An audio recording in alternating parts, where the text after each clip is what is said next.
come bearing fruit. Yes. One for me. Who wants? Here. Oh, thank you. Tangerines from the back. This guy wants. Ready? You ready? Yes.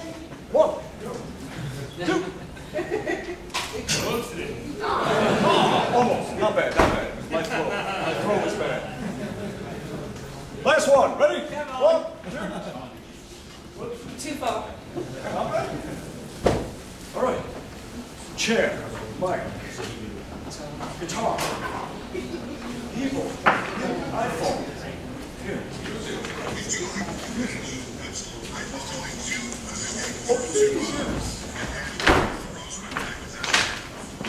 Yeah, hello. Hello. I want to talk just about 1 minute about Ron, because I'm doing this about 5 or 6 years now, picking guitarists in the airport and then bring them here to the show, and then we are together those 2 days on and off of course. And when I pick a guy up, I don't know him, and I didn't know Ron either. So it's always exciting who is coming out of the door. And some of the names are really famous, so what do I have to expect? What I want to say about Ron, it's been a nice surprise one, really. Yeah, really. Yeah, you're so humble and you're so polite.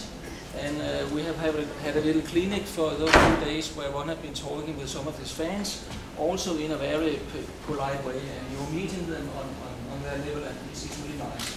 So I think humble and polite, and then you're that fucking great guitarist. I think it's a really good combination, Ron.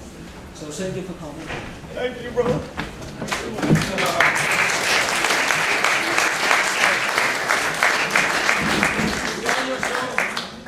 Ron tells nice stories, really, really good. Yeah. Okay. I ask you all to please not lean on the marshals, because they might fall. It's for your own safety that I bring this up. You don't want to lean on the marshals. They make a very bad hat when they land on your head. That's it.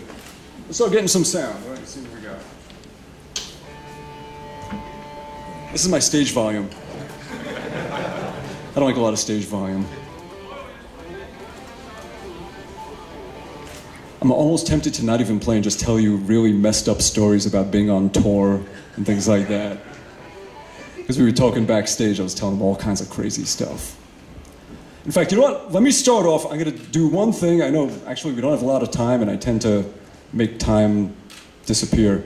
The 2 most important rules about touring. We were just talking about this. Rule number 1, sleep any chance you get, because it'll probably be the last time you ever get to. Ever. Yeah, if you have any surface that you can rest your head on and close your eyes, do it, because it will most likely be the very last time. Rule number 2, protect your feet. Your feet. If anything happens to your feet, you're going to be limping around the stage and you won't be able to carry gear or anything. Your shoes are the only thing between you and the nails sticking up from the ground and everything else. Make sure there's no holes in your shoes, because if your feet get wet, and one time I did a gig and I had wet socks on for 17 hours. Have you ever seen a human foot after the skin has been wet for 17 hours? Think about what happens to your skin when it prunes up in a bathtub after a half hour. Picture 17 hours of your feet like that. I mean, you could scrape the skin off with your nails. So yes, protect your feet and sleep when you can. I've learned this from experience. Yeah. Often on tour, you are awake for 40 hours and you sleep for 20, up for 40, sleep for 20, especially when you're in Guns N' Roses. Because after a show, Axl wants to go out, and you go and you hang out, and somehow it inevitably ends in a bar fight, and then you go back to the hotel, and then you're hanging in his room, and then we start telling stories and talking about things, and the sun is up, the sun goes down, the sun is up again, it goes down, it goes up again, and you're still talking the whole time. And you end up being awake for 40 plus hours, and the only reason that it stops is because everyone's like, we gotta get on a plane. And then, yeah. So, sleep whenever you can. And avoid me telling stories, because that'll keep you up for 40 hours too. All right, let me play some music, let me get the amp up and everything.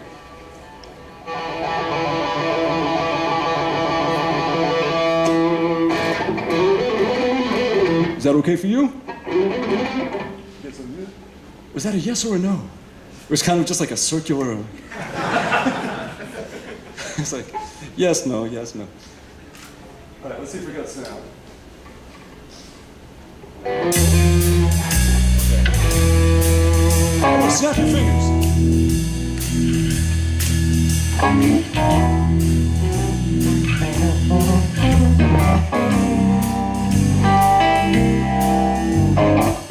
You hear it or no? Good snapper.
We can take this mic and come on.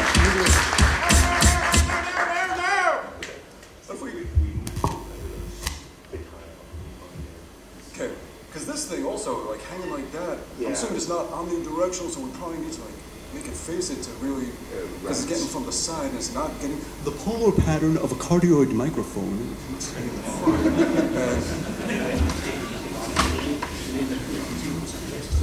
I could just turn it up a little bit.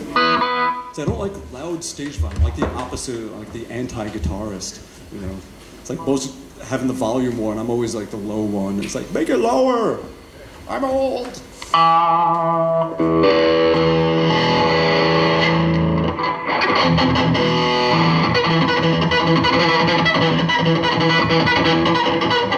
getting a weird phase with the angle of the mic, or is it okay?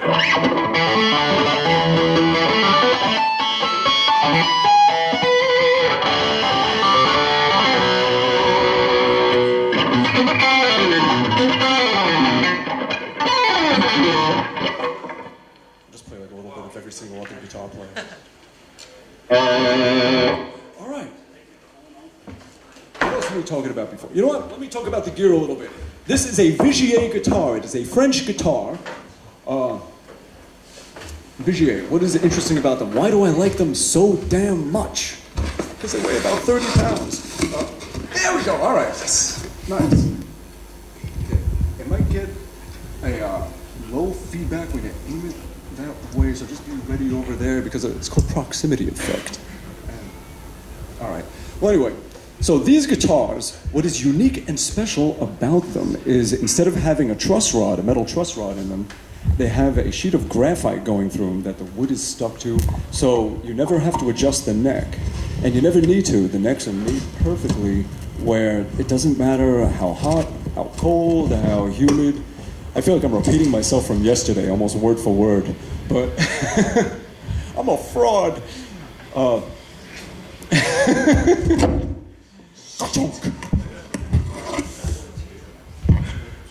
So, yeah, so the necks are always perfect, and it's a great thing for touring, for studio, where you just know you have you can have faith in it, where you know you just pick up the guitar and there's not going to be any issues with it. So that's a wonderful thing, especially if you don't have frets. Or it's kind of like it's not even a fretless because it's metal, so it's almost like a fretful. It's like the whole thing is like all fret, you know. It's like a giant, it's like melted fret. Yeah, fretless guitar. It's something that Vigier started doing, God, over 30 years ago, but nobody would play the things. And I saw them at NAMM 1 year after I was already working with them. I was like, you didn't tell me you make these. And like, yes, but nobody plays them. I was like, okay. That was me trying to sound French for a second. So anyway, let me take one home, and it was great. It's such a unique instrument, the fretless guitar. If you've ever played cello or anything like that, you know that as far as vibrato and things like on a guitar, you know, you have up and down and shaking the string, but with fretless, it's more of that backward, like...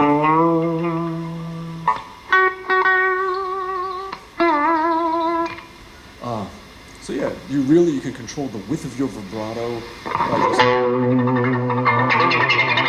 That's squeaky, sorry.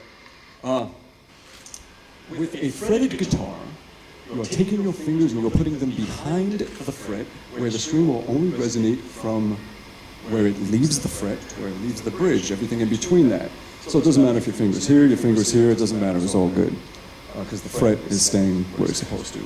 With a fretless, your finger needs to be accurately placed right in the spot where the fret would be, and you have to have good hand intonation, which in the first 5 minutes of playing one of these, it's pretty scary sounding. After about a good hour or so, you really get a feel for it, and it just all starts to come together. It's doable. If I could do it, anyone could do it. But I ain't that smart. So yeah, definitely. If anyone wants to pick this up at the end of this and try it out, please do. Sort of like having a slide on every finger.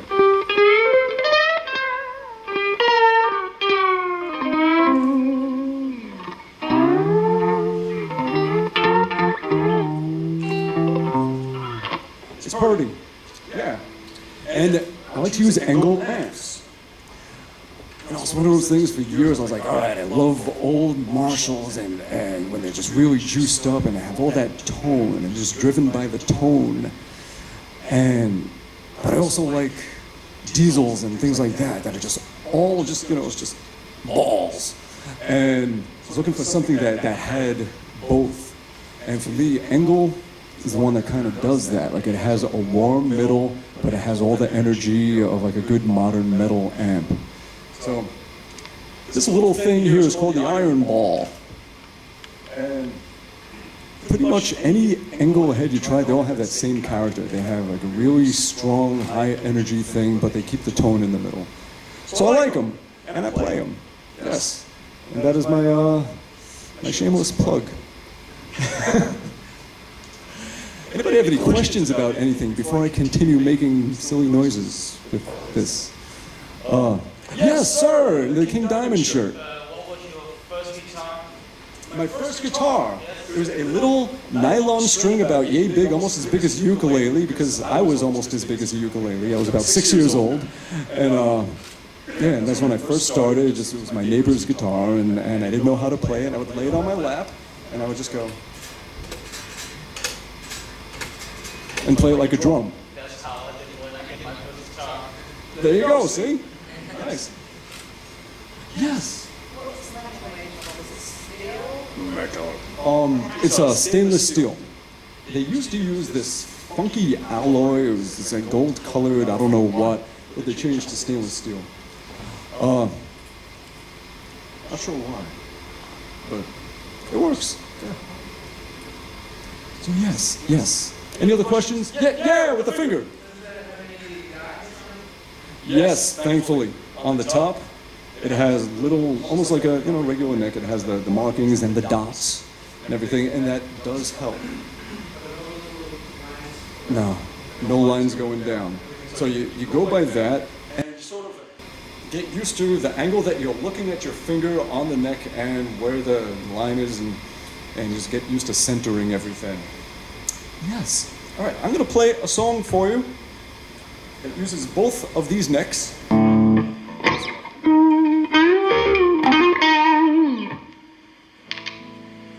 This song is called, it's called Guitars Suck.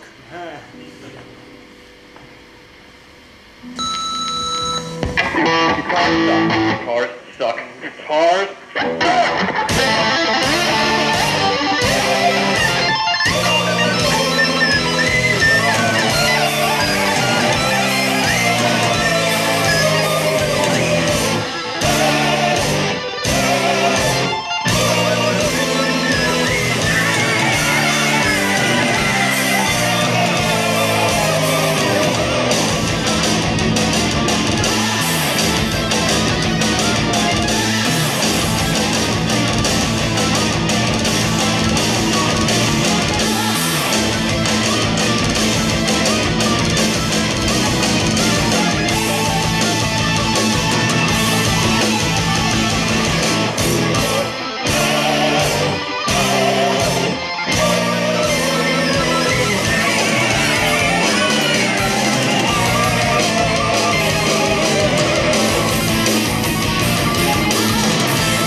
it up for guitar. Am I still too low? Yeah. It's my own fault, I'm sorry. It's like, You can turn when... the track down instead if you don't like being too loud. Yeah, you know what it is? I can't hear like, I have to not hear myself. I have to hear the music and not me. Yeah, I was talking about... I know, that's the thing. If there's, you know what I should do then? We should take like one of the things of the music and just aim it at my face. So this way I can like turn this up and I'll hear the music and not me. I can turn this up.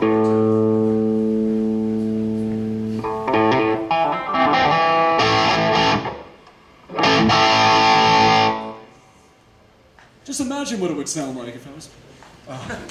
So, one thing I was doing with that song is this thing, with this little metal cap on my finger. And what I do with that is, I get the higher notes. And this is something they came up with 25 years ago because they didn't invent a whammy pedal yet and wanted to get all the higher stuff. Looking at the string, and you got the fretboard, and the frets, you know, the fretboard runs out, but the notes continue, you just have no way to get them. So I wanted to come up with a way where I can access these continuing notes even without the frets. So normally you press a string against a metal fret. So I was like, all right, here's my metal fret that I'm going to press against the string. And what you do is you start to visualize and you start to break down the string into halves, which I'll explain in a second. And that's how you find the notes that you need. And what you do is you keep in mind that the halfway point that a string is resonating will always be, that length will be the octave.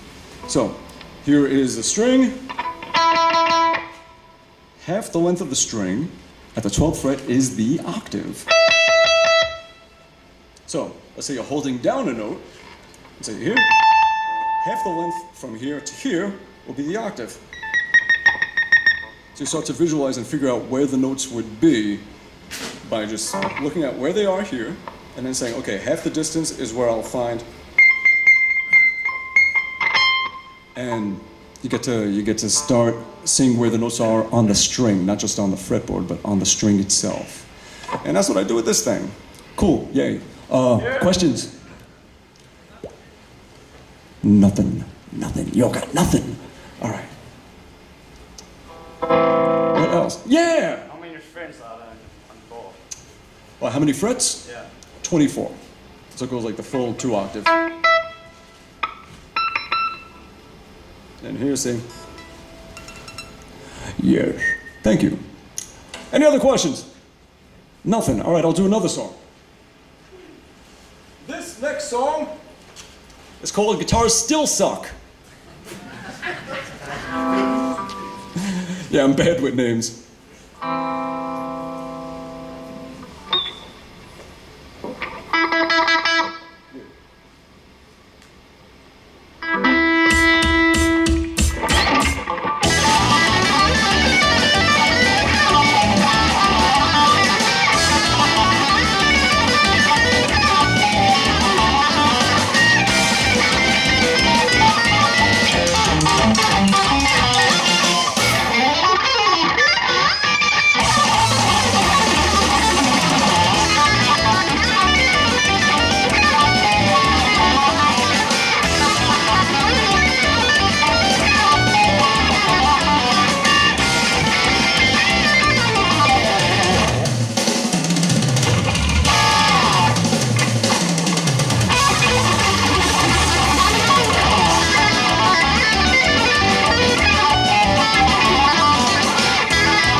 you. How are we doing time-wise?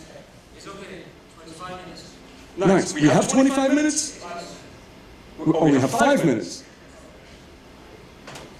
25, 5. Yeah, 5 minutes, give or take 20. So 4. Oh God, we got plenty of time, all right. We could tell lots of stories. Tour stories about me trying to kill my band. So yeah. So that was a song called Guitars Still Suck on an album I did called Abnormal. Yes. And the album before it was called Normal.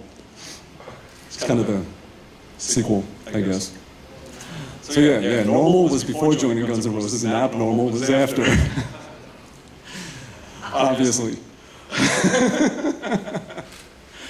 So yes, and I have some of those albums here if you want any. I got them, just saying. All right. You know, and the funny thing about making an album, because we were just talking about it before, because people always ask me, so when's the next Guns N' Roses album coming out? I'm like, 2095. Yeah, the whole thing with making albums, and we were talking about the whole process, and this is something that really a lot of artists, musicians, whatever it is, something that happens is you tend to care too much sometimes, and you start falling into this black hole where you're obsessing, and that's the part where a year goes by. And all right, here's how we're gonna think of it. I'm gonna put this down for a second. You're mixing an album. You finished your album. Yeah, it's excellent. Now you're gonna mix it. Everything sounds so good. The tracks sound amazing. All you gotta do is just tweak it here, tweak it there, and put it out. Done. Fantastic. All right. So let's move my. All right. We'll fix that. So here's a gun. There's the wall. Okay. I am going to shoot the wall. Ready? Pow! Okay. Here's where the bullet leaves the gun. There's the wall. Boom! First day. You get half, well, not even the first day. All right. The distance from the bullet, from the gun to the wall, cuts itself in half. Then it cuts itself in half again. And then it cuts itself in half again. And then it cuts itself in half again. And again, and again, and again. Here's the wall, here's the bullet. All right? Doing this. From here to here is infinity. Your bullet will never reach the wall. It'll never happen. So that is how it is mixing an album or whatever you're doing. All right. You got this here. Day 1. This is how much you get done from where you just pull up the levels and start getting sounds. Boom. Halfway. Day 2. Halfway. You get this much done. Day 3. You get this much done. Day 4, day 5, day 6, day 7, day 8. From here to here is 10 years. That's true. And in here, I mean, the first day is where you make the big difference in everything you're doing, and then the next and the next and the next. And once you're close enough to the wall, get it out and give it to the world and stop obsessing. And, you know, I've been caught in that trap myself. There was one album I did where, in fact, I remember I went to free guitar camp with Matthias Eklund. I don't know if you all know him. He's a friend of mine, wonderful guy. So we were hanging out for a week, and I showed him the rough mixes for the album. And I remember he said to me, he said, dude, when you mix, don't mix it, just like a couple of tweaks of levels and put it out. It sounds great. The recording sounds great. Just put it out. A year later, as you know, like my hair is out to here, and I haven't slept, and my eyes are black under them, and I'm just trying to mix it and trying to get everything right and get everything perfect. There is no perfect. And once you get to this close to the wall and you're trapped in there and you're in that black hole where time is disappearing, and a week later you don't even remember what changes you made, and you can't even hear the difference, and you're not going to remember it once the album is out with that little tiny difference you made. I remember there was a band called 24/7 Spies. You ever hear that band? So I was recording, they were in my studio, I was recording them, I was producing their album.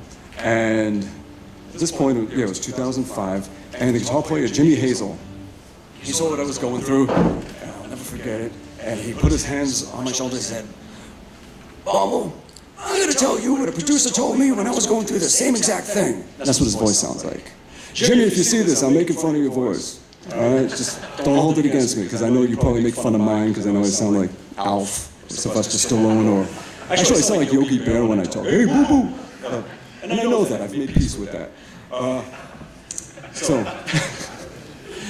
he's like, how do you know when an album is finished? That's what a producer said to him, because he was going through the same thing. And he was like, how do you know when an album is done? And he said to his producer, like, I don't know. He's like, when you stop working on it. Yeah.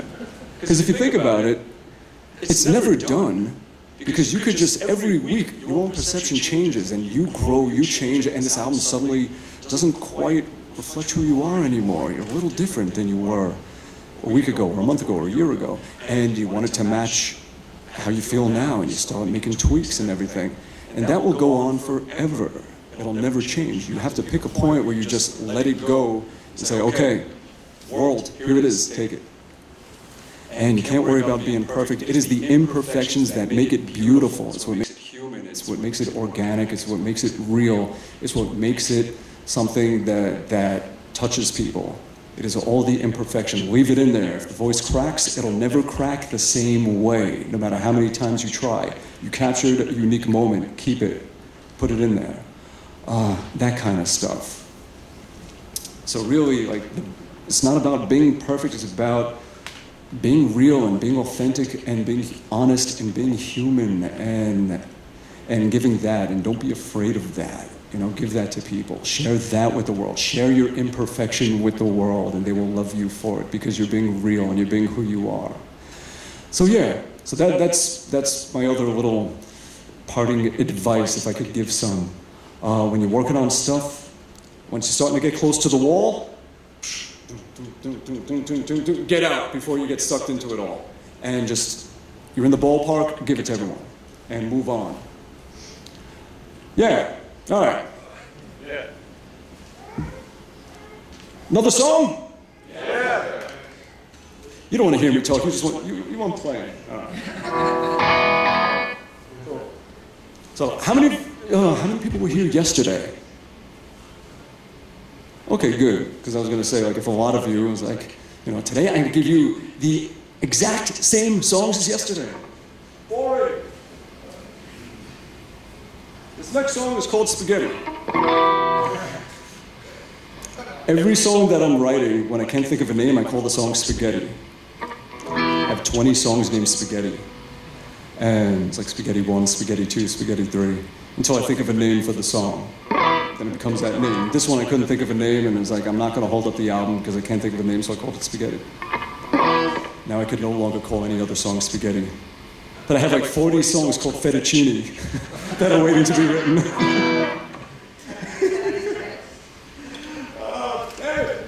Okay. This is a fun song. I like this song.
So yeah, any more questions? Anything you want to talk about or anything? Something. Yeah, in the red shirt with The split mind. Hmm? Could you tell us about the split mind again? About, oh, interesting. Okay, yeah, from yesterday. That's a good story. Thank you. So yeah, I was talking about, someone asked me about a song, an old song of mine called Lost, where it was using two different divisions of a rhythm that don't normally go together. It was on how that song came about. And first I was talking about the intervals and how each one gives you a different feeling when they are injected, and there was light. When they were injected into your brain, how, you know, you have thirds that are, you know, happy, sad. You have fifths that are sort of like your mental stability, you know, you're sane, you're not, or a little mad scientist-ish. You have sevenths, which is sort of kind of like your swagger, you know. It's like, are you, or, I was using comparisons. I was saying how like, you know, a major seventh is kind of douchey. Like, I was using Walk This Way as an example. It's like, you know, when you have a dominant seventh, it's a bit cool, you know.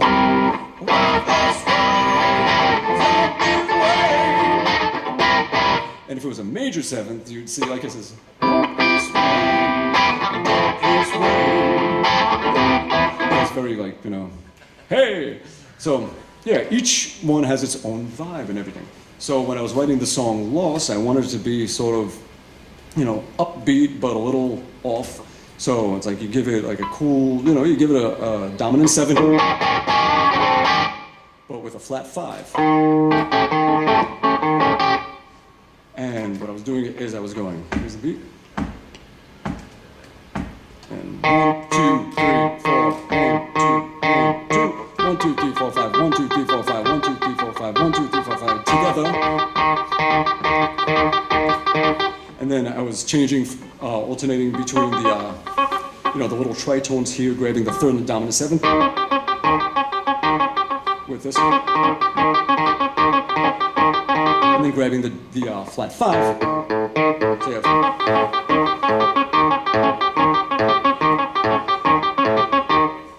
and doing it on a fretless, just to make it even more ridiculous.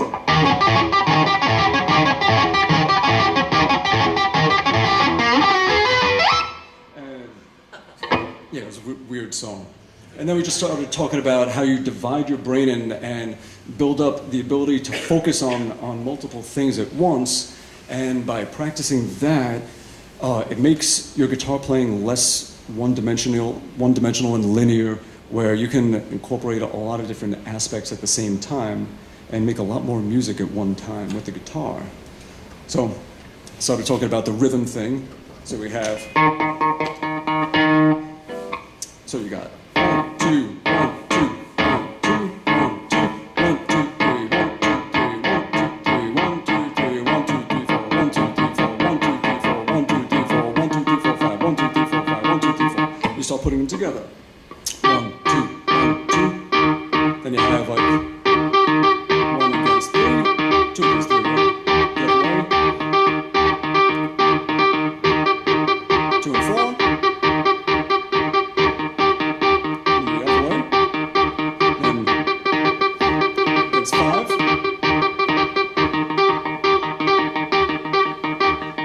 Then 3 against 5. And you just keep on going. So, and it's, you know, dividing your mind, and then once you start getting used to that way of doing things, you find that you're able to multitask a lot better. You're able to sing and play and do things that, you know, things that sort of, I guess you could say, contrapuntal, if you want to get fancy. Yeah. So, another thing that I would do is tell people, say, start off, you go, very easy. And then you go, actually pluck it, pluck.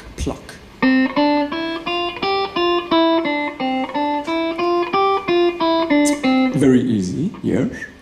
And do both at the same time. Right? Okay.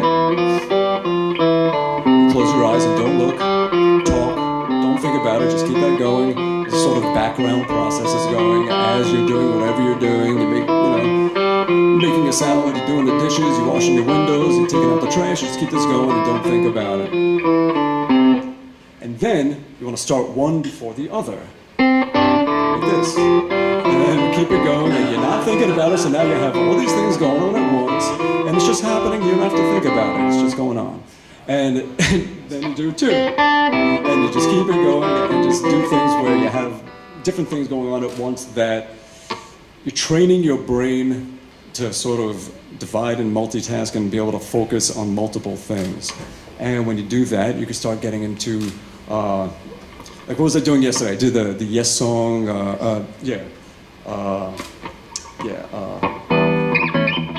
there's a lot of Yes songs you can do with that. See, Yes is a great one to practice that with.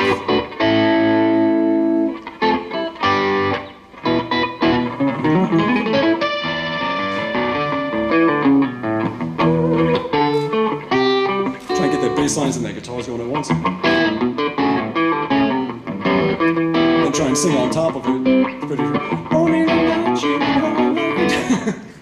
yeah.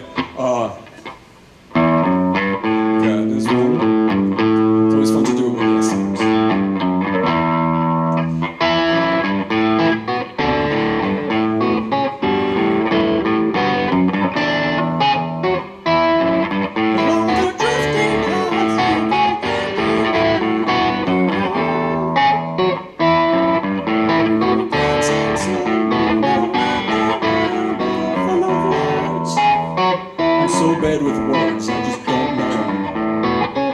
It's a brain thing, like either, some people, they remember words, other people, they're just melody based, and for whatever reason, I can remember the melodies, but I don't know songs that I've played for 20 years and I do not know the words. And I don't even realize I don't know the words until I go to sing them, and I'm just like, oh, damn. So, yeah. And it usually happens in front of people as I go to sing something. Then you'd be triple tasking. Yeah, true. Quadruple. It's like I'm singing, I'm reading, and I'm playing and playing. Yeah. But definitely that's something that would be a good thing to work on, is getting that together. Pick songs that have an interesting part going on, interesting bass.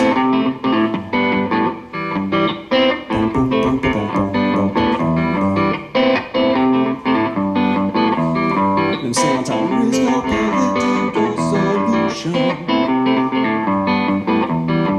Whatever it is.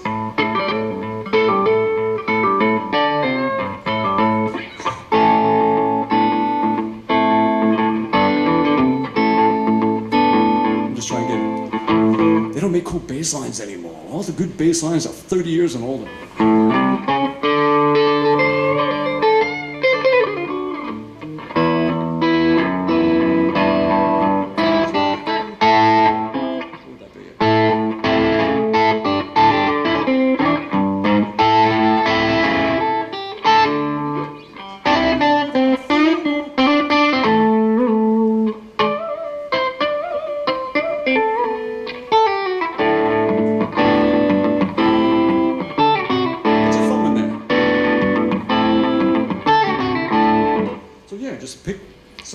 And put them all together like that, and try and get as much of the song happening at once.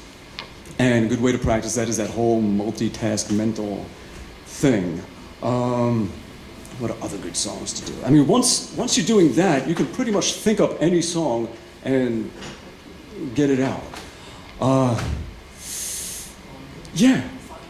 Oh God! See, that went fast. And if you want some autographs, pieces.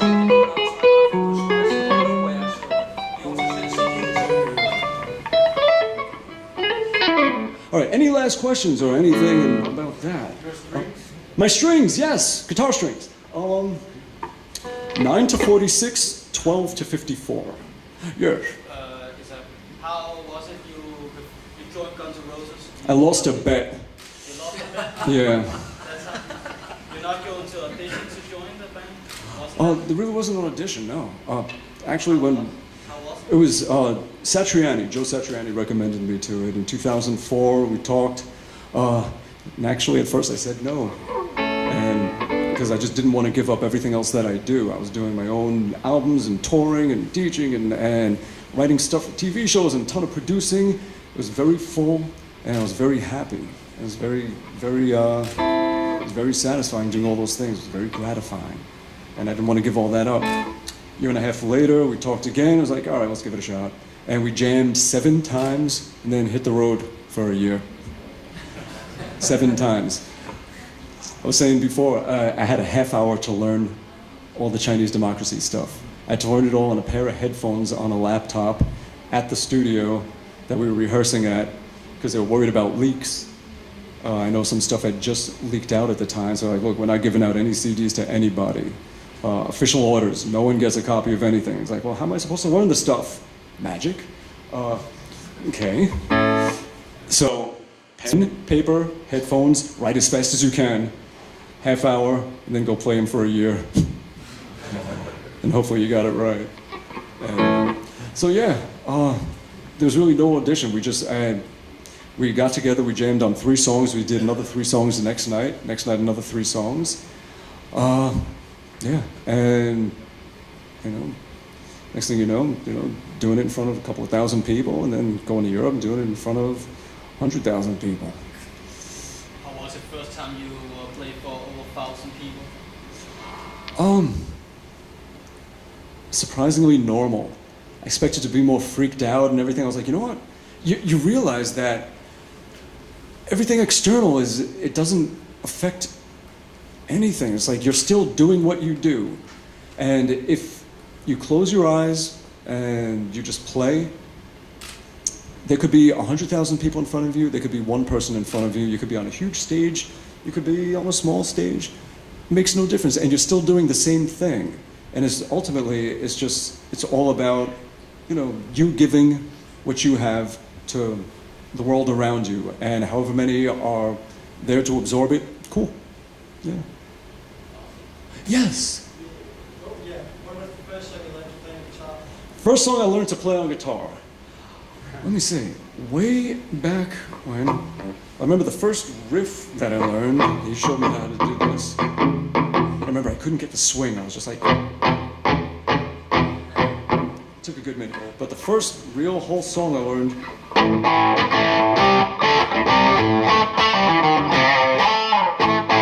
Rock and roll, hoochie coo.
That's a long one. I could give you. Let me try and give you the shortest version of that, because there's a lot to that.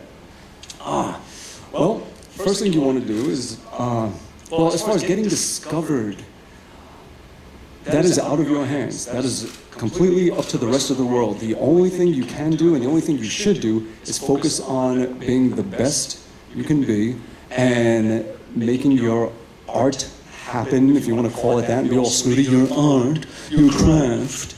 You want to make sure that it has as much integrity as possible. If your goal is to get famous or to anything other than making the best stuff you can, then your spirit is in the wrong place and it's corrupt, and you need to cleanse it. And you need to focus on one thing. You need to make the best music you can make. And if you're doing that, that's what people will notice, and then people will talk, and people will be touched by it and they'll appreciate it.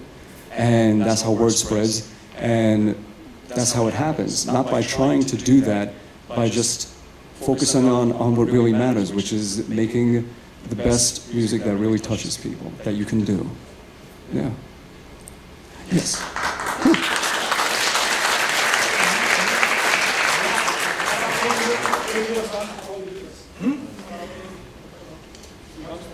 Some gun stuff? All right, let's see. Pick a song. Okay. Yeah, see, even that, I didn't plan that. It was just, you know, there were 150,000 people staring at me, and I'm supposed to do this stupid, you know, look at me, I'm a guitar player, notes, noodle, and I hate that crap. I do. I really don't like doing that.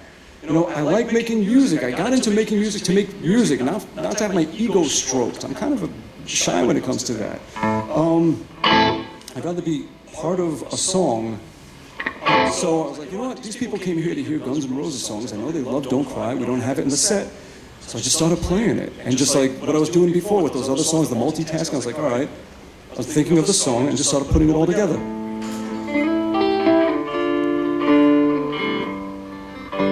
And every time you do it, it's a little bit different, because it's not like a...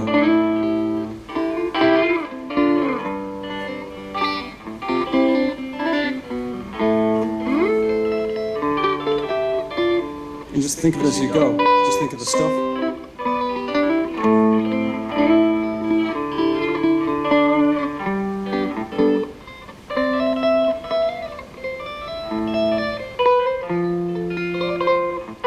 Just think of it all. And just...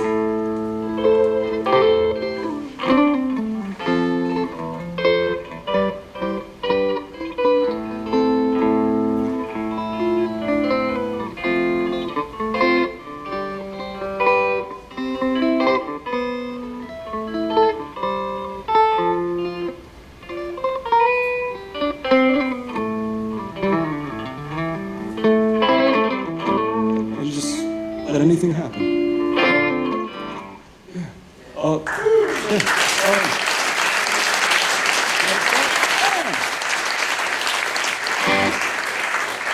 We're just getting started. Okay, one more song, real fast. Any song. Don't know it.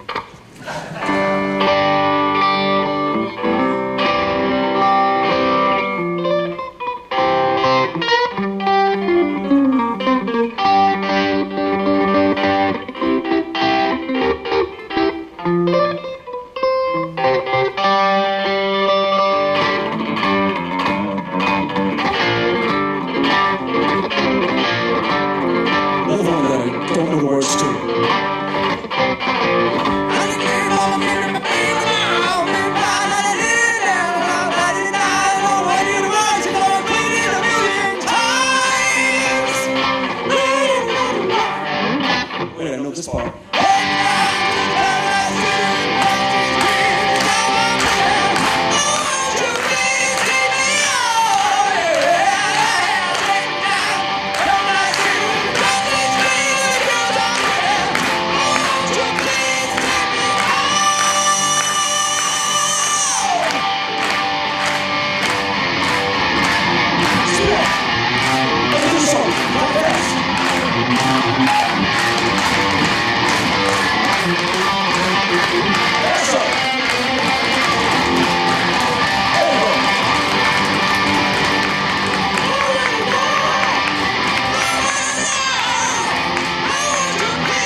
Thank you so much. Oh, my pleasure.